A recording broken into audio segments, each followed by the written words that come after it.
Hello বন্ধুরা, আমি আরিফ আবারও চলে এসেছি তোমাদের সামনে নতুন ভিডিও নিয়ে। আশা করছি তোমরা সবাই খুব ভালো আছো আর ভিডিওটা দেখে খুব মজা পাবে।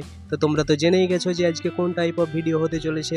তো চলো, বাক্য রচনা তো অনেক হলো, এবার মুদ্রা কথায় আসি। তো আজকে যেহেতু হালকা হালকা বৃষ্টি হচ্ছিল, এই বৃষ্টির মধ্যে আমি আমার হেলিকপ্টারটা নিয়ে বেরিয়ে পড়লাম মেন অফিস যাওয়ার উদ্দেশ্যে। এটা হচ্ছে আমাদের মেন অফিস, হাজরা ইলেকট্রিক। তোমরা দেখতেই পাচ্ছ ভিউটা, আর এটা হচ্ছে আমার হেলিকপ্টার। যদিও হেলিকপ্টারের ভিউটা ভালো আসেনি, আমি নেক্সট ভিডিওতে অবশ্যই ভালো করে দেখাবো। আর এর মধ্যেই আমাদের বাজার করা কমপ্লিট হয়ে গেল। আমরা বাজারটা নিয়ে চলে এলাম আমাদের অফিসে, এসেই আমরা কাটাকাটি স্টার্ট করে দিলাম। তোমরা দেখতেই পাচ্ছ পেঁয়াজগুলো সেলাই স্টার্ট হয়ে গেছে। অন্যদিকে একটা গ্লাসের মধ্যে লঙ্কা, আদা, রসুন ভরে দিয়েছি, এখানে পেস্ট তৈরি করা হবে। আর অন্যদিকে বেলালদা পেঁয়াজগুলো কাটতে লেগেছে। আর এই কাটার মাঝে তোমাদেরকে একবার লাইক দিয়ে দিল। আর এইদিকে আমাদের প্রায় কমপ্লিট হয়ে গেছে পেঁয়াজ কাটা। আর অন্যদিকে আমি চলে গেলাম যেখানে ভাত রান্না হচ্ছিল, আমি গিয়ে জাস্ট খুন্তিটা ধরে একবার নাড়িয়ে নিলাম ভাতটাকে। তোমরা দেখতেই পাচ্ছ। এরপর আমি সোজা চলে গেলাম যেখানে আমাদের বকের মাংস ধোয়া হচ্ছিল, ওখানে গিয়ে একটা ছোট্ট করে ভিডিও করে নিলাম। আর এদিকে আমাদের ভাত রান্না কমপ্লিট হয়ে গেছে। তো বকের মাংস যেহেতু আমাদের ধোয়া হচ্ছিল, তো ধোয়া বকের মাংসগুলো এখন রেখে দিয়েছে, হালকা লেবু দিয়ে মেখে রেখে দিয়েছে কিছুক্ষণ। এরপর আমরা স্টার্ট করলাম বক মাংস রান্নার প্রসেস।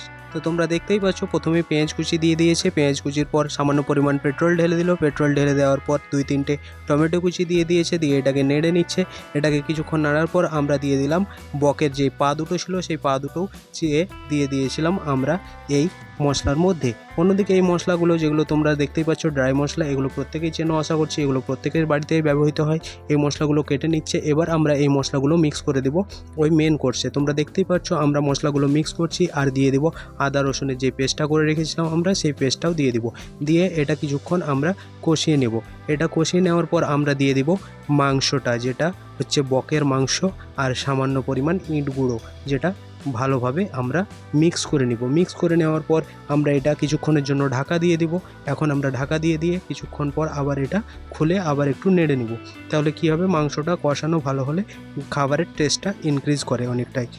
আর আমি চলে গেছিলাম ওই ভাতের মধ্যে যেগুলো আলু সেদ্ধ করতে দেওয়া হয়েছিল সেগুলো বার করার জন্য। তো আমি এক হাতে বার করছি আর এক হাতে ভিডিও করছি, তোমরা দেখতেই পাচ্ছ। তুমি যদি বাঙালি হয়ে থাকো, তোমার এটা প্রিয় খাবার অবশ্যই হবে কষা মাংস, গরম গরম ভাত আর আলু সেদ্ধ। আমাদের অন্যান্য দিন টমেটো চাটনিও থাকে, কিন্তু আজকে ছিল না, কারণ যদি বৃষ্টি চলে আসে আমাদের পিকনিক খেতে, সেই জন্য। এদিকে আমাদের মাংস কমপ্লিট হয়ে গেছে রান্না করা, আর এদিকে আমাদের আলুটা মিক্স করে নিলাম ভালোভাবে পেঁয়াজ কুচি আর লঙ্কা কুচির সঙ্গে। অন্যদিকে আমাদের সিলভার প্লেট পড়ে গেছে, তোমরা দেখতেই পাচ্ছ। তো আশা করছি তোমরা অনেকেই বর্ষার দিনে পিকনিক করেছো বা করছো, তো তোমরাও খুব মজা পাচ্ছ, আমরাও খুব মজা পাচ্ছি। আজকে আমরা খুব আনন্দ করলাম, খুব ভালো লাগলো পিকনিক করতে। আর তোমাদেরকে লাস্টে একবার মাংসের ভিউটা দেখিয়ে দেই। এই দেখো আমাদের বকের মাংস রান্না কেমন হয়েছে, খেতে তো জাস্ট অ্যামেজিং ছিল, খুব ভালো লেগেছে আমাদেরকে খেতে।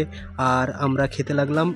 এরপর তোমাদেরকে বলে দিই, যেটা প্রত্যেক দিন বলি, যে লাইক করে দাও, কমেন্ট করে দাও, সাবস্ক্রাইব করে দাও। তো ওগুলো সব করে দিও। আর নেক্সটে দেখা হবে আবার। টাটা, চলো, বাই বাই।